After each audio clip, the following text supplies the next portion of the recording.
আসসালামু আলাইকুম। দুপুরের শীর্ষ সংবাদে স্বাগত জানাচ্ছি আমি বিথি। পানির নিচে ফেনী ৩০ গ্রাম, নতুন নতুন এলাকা প্লাবিত, যোগাযোগ বিচ্ছিন্ন। পরশুরাম ৮৮ মিলিমিটার বৃষ্টিপাত, খুলনায় তলিয়ে গেছে রাস্তাঘাট। বাংলাদেশ যুক্তরাষ্ট্র তৃতীয় দফা শুল্ক বৈঠক শুরু আজ। সামাজিক সুরক্ষা খাতে 2,35,00,000 অনুদান দিয়েছে ইইউ। জুলাই স্মৃতি ফাউন্ডেশন পুরোপুরি ব্যর্থ, উমামা ফাতেমা। সহায়তা না পেয়ে জুলাই ফাউন্ডেশনের অফিস ভাঙচুর করলেন আহতরা। গত 24 ঘন্টায় রাজধানীতে 45 মিলিমিটার বৃষ্টি, আজও সারাদিন থাকতে পারে বৃষ্টি। জাপান কমিউনিস্ট সুদের সাথে মানিকগঞ্জের ডিসির কেমন মশকরা। এবার চীন সফরে যাচ্ছে জামায়াতের প্রতিনিধি দল। জুলাই আন্দোলনে 144 ছাত্রদল কর্মী প্রাণ দিয়েছে। সুনামগঞ্জের আওয়ামী লীগ নেতা প্রদীপ রায় সিলেটে গ্রেফতার। তালেবানের নেতা আখুন্দজাদা ও হাক্কানির বিরুদ্ধে গ্রেফতারি পরোয়ানা। এক দশকে মাদক মামলায় সৌদিতে 600 জনের মৃত্যুদণ্ড, বেশিরভাগই বিদেশি নাগরিক। শুনছিলেন শিরোনাম, এবার বিস্তারিত। ফেনীতে টানা ভারী বর্ষণ ও উজান থেকে নেমে আসা পানির ঢলে মুহুরী, কহুয়া ও সিলোনিয়া নদীর বন্যা নিয়ন্ত্রণ বাদে 14টি স্থানে ভাঙন দেখা দিয়েছে। এতে ফুলগাছি ও পরশুরাম উপজেলার অন্তত 30টি গ্রাম প্লাবিত হয়েছে এবং হাজারো মানুষ পানিবন্দী হয়ে পড়েছেন। স্থানীয় প্রশাসন ও পানি উন্নয়ন বোর্ড সূত্রে জানা গেছে, মঙ্গলবার দিবাগত রাত থেকে নতুন নতুন এলাকা প্লাবিত হতে শুরু করে। পরশুরাম উপজেলার জঙ্গলখোনা, অলকা, শালধর, গদানগর, সাতকুচিয়া ও বেড়াবাড়িয়া এলাকার বাঁধ ভেঙেছে। ফুলগাছির উত্তর শ্রীপুর, দেরপাড়া ও দৌলতপুরেও ভাঙন দেখা দিয়েছে। মধ্যম ধনিকুণ্ডা এলাকার বাসিন্দা নাহিদা সুলতানা বলেন, সন্ধ্যার পরে ঘরে পানি ঢুকে পড়ে, ছাদে আশ্রয় নিতে হয়েছে। গেল বছরও এমন দুর্ভোগে পড়েছিলাম। অন্যদিকে গত 36 ঘন্টায় 88 মিলিমিটার বৃষ্টি রেকর্ড করা হয়েছে খুলনায়। এতে জলাবদ্ধতা সৃষ্টি হয়েছে নির্মাঞ্চলে, তলিয়ে গেছে শহরের রাস্তাঘাট। টানা বৃষ্টিতে জনজীবন বিপর্যস্ত হয়ে পড়েছে, বিপাকে পড়েছে নিম্ন আয়ের খেটে খাওয়া মানুষ। গত শুক্রবার থেকে টানা বৃষ্টিতে জনজীবন বিপর্যস্ত হয়ে পড়েছে। প্রধান সড়ক থেকে শুরু করে অলিগলির সবখানেই পানি জমে যাওয়ায় চরম দুর্ভোগে পড়েছেন সাধারণ মানুষ, বিশেষ করে কর্মজীবী ও নিম্ন আয়ের মানুষেরা। টানা বৃষ্টিতে নগরের রয়েলের মোড়, টুটপাড়া, মিস্ত্রিপাড়া, আহসান আহমেদ রোড, বয়রা, মুজগুর্নি মহাসড়ক, মুজগুর্নি আবাসিক এলাকা, সোনাডাঙ্গা, খুলনা মেডিকেল কলেজ হাসপাতাল, main road, Khalishpur, Daulatpur, KUET road, Phulbaria gate সহ নগরীর বিভিন্ন রাস্তাঘাটে পানি জমেছে। এতে ভোগান্তিতে পড়েছে পথচারী সহ সাধারণ মানুষ। যানবাহন চলাচলেও চালকরা পড়েছেন দুর্ভোগে। যুক্তরাষ্ট্রের বাণিজ্য প্রতিনিধির দপ্তর ইউএসটিআর 9 থেকে 11 জুলাই মেয়াদে পারস্পরিক শুল্ক চুক্তির বিষয়ে দ্বিতীয় দফা আলোচনার জন্য বাংলাদেশকে আমন্ত্রণ জানিয়েছে। সোমবার 14টি দেশি নেতাদের কাছে শুল্ক আরোপ সংক্রান্ত প্রেসিডেন্ট ট্রাম্পের চিঠি জারির পর আলোচনা পুনরায় শুরু করা প্রথম দেশগুলোর মধ্যে বাংলাদেশ অন্যতম বলে জানিয়েছেন প্রধান উপদেষ্টা প্রেস সচিব শফিকুল আলম। আলোচনায় বাংলাদেশ প্রতিনিধি দলের নেতৃত্ব দেওয়া বাণিজ্য উপদেষ্টা শেখ বশিরউদ্দিন ওয়াশিংটন ডিসিতে সশরীরে এবং জাতীয় নিরাপত্তা উপদেষ্টা ডক্টর খলিলুর রহমান ঢাকা থেকে ভার্চুয়ালি যোগ দেবেন। আলোচনায় অংশ নিতে বাণিজ্য সচিব ও একজন অতিরিক্ত বাণিজ্য সচিব সহ ঊর্ধ্বতন কর্মকর্তারা ওয়াশিংটন ডিসিতে ইতিমধ্যে পৌঁছেছেন। বাংলাদেশ আশা করছে 27 জুন প্রথম দফার ফলপ্রসূ আলোচনার অগ্রগতির উপর ভিত্তি করে দ্রুত চুক্তি সম্পাদন করা সম্ভব হবে।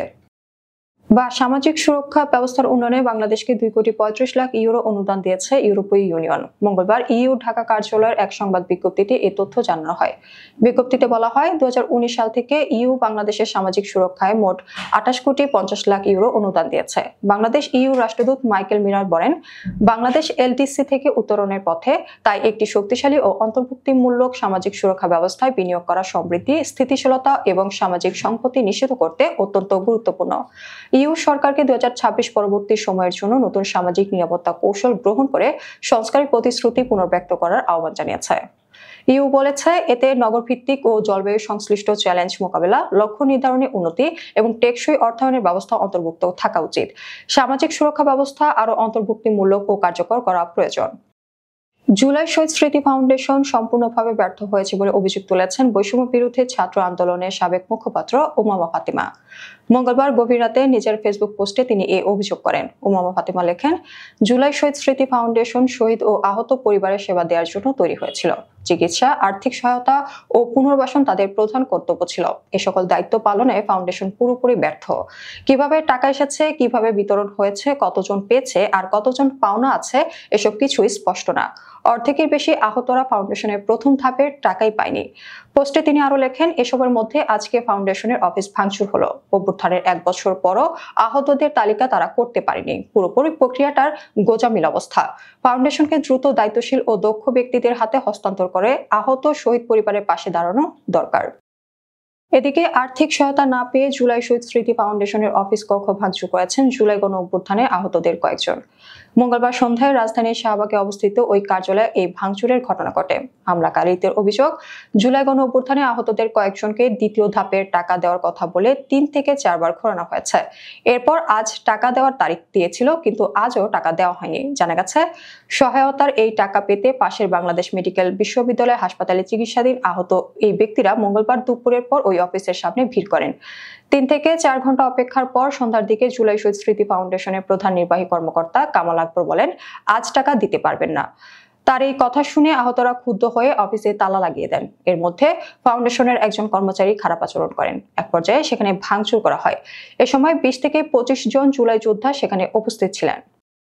রাজধানী ঢাকায় গত 24 ঘন্টায় 45 মিলিমিটার বৃষ্টিপাত রেকর্ড করা হয়েছে, যা আবহাওয়া অধিদপ্তরের শ্রেণীবিন্যাস অনুযায়ী ভারী বৃষ্টিপাত এর অন্তর্ভুক্ত। আজও দিনভর আকাশ মেঘলা থেকে মেঘাচ্ছন্ন থাকতে পারে এবং বিভিন্ন সময় হালকা থেকে মাঝারি ধরনের বৃষ্টিপাত হতে পারে বলে পূর্বাভাস দিয়েছে অধিদপ্তর। আজ বুধবার সকাল 7টা থেকে পরবর্তী 6 ঘন্টার জন্য ঢাকা ও আশেপাশের এলাকার পূর্বাভাসে বলা হয়েছে, আকাশ মেঘাচ্ছন্ন থাকবে এবং বিক্ষিপ্তভাবে হালকা বৃষ্টি হতে পারে। দক্ষিণ পূর্ব বা দক্ষিণ দিক থেকে ঘন্টায় 10 থেকে 15 কিলোমিটার বেগে বাতাস প্রবাহিত হতে পারে। ঢাকায় আজ সকাল 6টায় তাপমাত্রা ছিল 25.0 ডিগ্রি সেলসিয়াস। বাতাসে আর্দ্রতার পরিমাণ 98%। গতকাল সর্বোচ্চ তাপমাত্রা ছিল 28 ডিগ্রি এবং আজকের সর্বনিম্ন 24.9 ডিগ্রি সেলসিয়াস। জাপানে কর্মসংস্থানের লক্ষ্যে জনশক্তি প্রেরণের জন্য প্রশিক্ষিত যুবদের তালিকা বা তথ্য প্রেরণ সংক্রান্ত বিজ্ঞপ্তি প্রকাশ দিয়ে জাপান কমিউনিস্টদের সাথে মশকরার অভিযোগ উঠেছে মানিকগঞ্জের জেলা প্রশাসক ডক্টর মনোয়ার হোসেন মোল্লার বিরুদ্ধে। গত 1 জুলাই যুব উন্নয়ন অধিদপ্তরের মহাপরিচালকের কার্যালয় থেকে জাপান কমিউনিস্টদের তথ্য প্রেরণ সংক্রান্ত বিজ্ঞপ্তিটি ইস্যু করা হয়েছে। বিজ্ঞপ্তিতে তথ্য প্রেরণের শেষ সময় উল্লেখ করা হয়েছে 8 জুলাই, অথচ মানিকগঞ্জ জেলা প্রশাসক কার্যালয়ের অফিসিয়াল ফেসবুক পেজে সেটি প্রকাশ করা হয় 8 জুলাই বিকেলে। এদিকে জেলা যুব উন্নয়ন অধিদপ্তরের ফেসবুক পেজ ও সরকারি ওয়েবসাইটে এ সংক্রান্তে কোনো প্রচারণা বা নোটিশ দেখা যায়নি। তথ্য প্রেরণের শেষ দিনের শেষ কর্মঘণ্টায় জেলা প্রশাসকের ফেসবুক পেজে বিজ্ঞপ্তিটি প্রচারের পর থেকে জেলা প্রশাসক ডক্টর মনোয়ার হোসেন মোল্লাকে নিয়ে সামাজিক যোগাযোগ মাধ্যমে শুরু হয়েছে তীব্র সমালোচনা। বিএনপির একাধিক সফরের পর এবার চীন সফরে যাচ্ছে বাংলাদেশ জামায়াতে ইসলামীর একটি প্রতিনিধি দল। জামায়াতে ইসলামীর আমির শফিকুর রহমানের নেতৃত্বে উচ্চ পর্যায়ের এই প্রতিনিধি দলটি চীন সরকারের আমন্ত্রণে যাচ্ছে বলে নিশ্চিত করেছে জামায়াতের সেক্রেটারি জেনারেল মিয়া গোলাম পরোয়ার। এই সফরকে গুরুত্বপূর্ণ বলে আখ্যা দিয়ে বুধবার তিনি বলেন, সফরে চীনের বিভিন্ন প্রতিষ্ঠান ও সংস্থার সঙ্গে আলোচনা হবে, যা জামায়াত এবং বাংলাদেশের জন্য গুরুত্বপূর্ণ। এটা দল হিসেবে জামায়াত ইসলামের দ্বিতীয় চীন সফর বলে জানান গোলাম পরোয়ার। তিনি বলেন, চীনের সঙ্গে বাংলাদেশের কূটনৈতিক সম্পর্কের 50 বছর পূর্তিকে কেন্দ্র করে চীন সরকার জামায়াতের এই প্রতিনিধি দলকে আমন্ত্রণ জানিয়েছে। কোটা সংস্কার থেকে সরকার পতনের এক দফা আন্দোলনে বিএনপির ছাত্র সংগঠন জাতীয়তাবাদী ছাত্রদল হারায় তার 144 জন নেতাকর্মীকে। 16 জুলাই আন্দোলন চলাকালীন চট্টগ্রামের মুরাদপুরে বেপরোয়া গুলিতে ওয়াসিম আকরাম নিহতের মধ্য দিয়ে যার সূচনা। সংগঠনটির নেতারা বলছেন, আন্দোলনের শুরুতেই নৈতিক সমর্থন থাকলেও 8 জুলাই বাংলা ব্লকেট কর্মসূচি থেকে ছাত্রদল নেতাকর্মীরা আর মৌন সমর্থক থাকেনি। সরাসরি কর্মসূচিতে যোগ দেন নেতাকর্মীরা, তবে কৌশলগত কারণে সামনের নেতৃত্বে আসেনি ছাত্রদল। সে সময়ের কর্মপন্থা নিয়ে সংগঠনের সভাপতি ও সাধারণ সম্পাদকের সঙ্গে কথা বলেছে গণমাধ্যম। জাতীয়তাবাদী ছাত্রদলের সভাপতি রাকিবুল ইসলাম রাকিব বলেছেন, পার্শ্ববর্তী ঢাকা কলেজ সহ অপর শিক্ষা প্রতিষ্ঠানগুলোতে নির্দেশনা দেওয়া হয়, যেখানে কোটা সংস্কার আন্দোলন সংগঠিত হবে তোমরা সেখানে অংশগ্রহণ করবে। সুনামগঞ্জের দিরাইয়ের বেশ কয়েকটি হত্যা মামলায় কারাভোগ করা আসামি উপজেলা পরিষদের সাবেক চেয়ারম্যান ও উপজেলা আওয়ামী লীগের সাধারণ সম্পাদক প্রদীপ রায়কে সিলেটের একটি বাসা থেকে গ্রেফতার করেছে পুলিশ। মঙ্গলবার দিবাগত রাত 2:30টার দিকে সিলেট নগরীর সুবিদ বাজারের লন্ডনী রোডের একটি বাসা থেকে তাকে আটক করা হয়। আলোচিত এই নেতা সুনামগঞ্জ 2 আসনের সাবেক সংসদ সদস্য জয়া সেগুপ্তার ডান হাত হিসেবে পরিচিত ছিলেন। আওয়ামী লীগের শাসনামলে তার নির্দেশে চলত দিরাই ও শাল্লা উপজেলার শাসন ব্যবস্থা। তিনি এমপির প্রতিনিধি হিসেবে এলাকায় ব্যাপক প্রভাব বিস্তার করেছিলেন। সবশেষ তিনি দিরাই উপজেলা পরিষদ নির্বাচনে বিজয়ী হয়ে উপজেলা চেয়ারম্যান নির্বাচিত হন। দিরাই ও শাল্লা উপজেলার বড় বড় গ্রুপ ফিশারি ও জলমহালগুলোর মৎস্যজীবী সমবায় সমিতির নামে ইজারা নিয়ে নেপথ্যের গডফাদার ছিলেন। আফগানিস্তানে তালেবানের শীর্ষ ধর্মীয় নেতা হাইবাতুল্লাহ আখুন্দজাদা ও তালেবানের প্রধান বিচারপতি আব্দুল হাকিম হাক্কানির বিরুদ্ধে গ্রেফতারি পরোয়ানা জারি করেছে আন্তর্জাতিক অপরাধ আদালত আইসিসি। তাদের বিরুদ্ধে নারী ও কিশোরীদের ওপর নিপীড়নের অভিযোগে মানবতা বিরোধী অপরাধ সংগঠনের আশঙ্কাজনক প্রমাণ পাওয়া গেছে বলে জানিয়েছে আদালত। আইসিসি জানিয়েছে, আখুন্দজাদা ও হাক্কানির বিরুদ্ধে এমন যথেষ্ট প্রমাণ আছে যা থেকে ধারণা করা যায় তারা নারী, কিশোরী ও এমন সব ব্যক্তিদের যারা তালেবানের লিঙ্গনীতি, লিঙ্গ পরিচয় বা তার প্রকাশের সঙ্গে সামঞ্জস্যপূর্ণ নয় তাদের বিরুদ্ধে লিঙ্গভিত্তিক নিপীড়ন চালিয়েছে এবং এটি মানবতা বিরোধী অপরাধের পর্যায়ে পড়ে। সৌদি আরব গত এক দশকে মাদক মামলায় অন্তত 600 জনকে মৃত্যুদণ্ড দিয়েছে, যাদের 3/4 বিদেশি নাগরিক। এমনই তথ্য প্রকাশ করেছে মানবাধিকার সংগঠন অ্যামনেস্টি ইন্টারন্যাশনাল। দ্য গার্ডিয়ানের এক প্রতিবেদনে বলা হয়েছে, Pakistan, Yemen, Syria, Nigeria, Ethiopia ও মিশরের নাগরিকরা এসব শাস্তির শিকার হয়েছেন। অনেকেই প্রতারণার ফাঁদে পড়ে সামান্য অর্থের লোভে মাদকের সঙ্গে যুক্ত হন এবং পরে ভয়াবহ পরিণতির মুখে পড়েন। 2021 ও 2022 সালে মৃত্যুদণ্ড কার্যকর সাময়িকভাবে স্থগিত থাকলেও 2024 সালে তা আবার বেড়ে যায়। ওই বছর 122 জন এবং চলতি বছর জুন পর্যন্ত 118 জনের মৃত্যুদণ্ড কার্যকর হয়েছে। আমাদের পরবর্তী রাতের সংবাদ দেখার আমন্ত্রণ জানিয়ে এখনকার মতো বিদায় নিচ্ছি। দর্শক, ভিডিওটি শেষ পর্যন্ত দেখার জন্য আপনাকে অসংখ্য ধন্যবাদ। নতুন সংবাদ পেতে আমাদের ইউটিউব চ্যানেল সাবস্ক্রাইব করুন ও নিয়মিত নোটিফিকেশন পেতে বেল বাটনে ক্লিক করুন এবং আমাদের ফেসবুক পেজটি লাইক করুন। এছাড়াও আমাদের ভিডিওতে লাইক দিয়ে শেয়ার করুন। আল্লাহ হাফেজ।